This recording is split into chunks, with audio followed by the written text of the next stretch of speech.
When the Beatles split in 1970, Ringo Starr found himself sitting in his garden, literally and figuratively lost. Unlike the other three who were accomplished songwriters, Ringo was the drummer with an uncertain future. In a television interview years later, he recalled the devastation with dark humour, asking the host if they wanted to see him cry. He sat around for a year, whistling and wondering what to do next. His initial solo attempts were strange.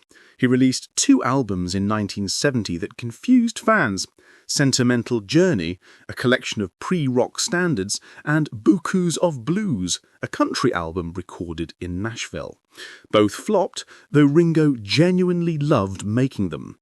During this period, he threw himself into acting, appearing in films like Blind Man and Frank Zappa's 200 Motels, where he played Larry the Dwarf. Everything changed in 1973 when he teamed up with producer Richard Perry for the album Ringo. This record became his commercial peak, reaching number 2 on the Billboard charts and featuring all 3 former Beatles on different tracks.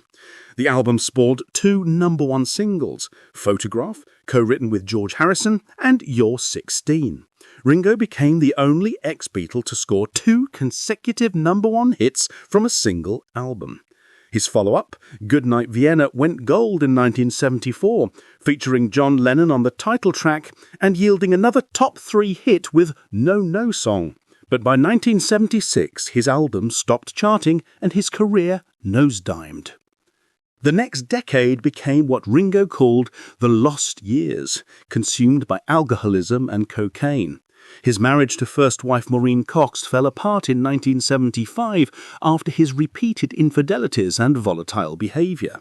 He was downing a bottle of brandy a day, experiencing blackouts so severe that entire years are completely gone from his memory.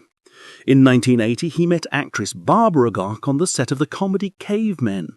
Just months later, while driving to a party in Surrey, they nearly died when Ringo's white Mercedes hit dense fog at 60 miles per hour and crashed head-on into 2 lampposts after swerving to avoid an oncoming truck. Despite injuring his leg, Ringo pulled Barbara to safety, then went back to grab his cigarettes. The crash occurred just half a mile from where his friend Mark Bolan had died 3 years earlier. 3 weeks later, Barbara told her father she was marrying the Beatles star. Then came John Lennon's murder in December 1980. Ringo immediately flew to New York with Barbara at Yoko Ono's apartment. Feeling helpless, all he could do was play with Lennon's son, Sean. In a gut-wrenching television interview shortly after, Ringo visibly struggled, asking the interviewer to stop because it was too upsetting. By 1988, Ringo hit bottom. After a horrifying alcohol-fueled incident with Barbara, they both checked into a detoxification clinic in Arizona. 8 days in, Ringo decided he was truly there to get help. He hasn't had a drink since October 1988, recently celebrating 37 years of sobriety. Once sober, he formed his All-Starr Band in July 1989, featuring Joe Walsh, Billy Preston, and Levon Helm, among others. It was his first American tour ever.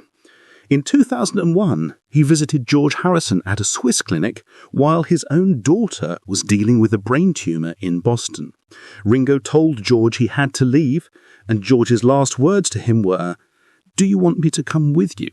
Ringo wiped tears from his eyes, recounting his memory years later. Harrison died on November 29, 2001.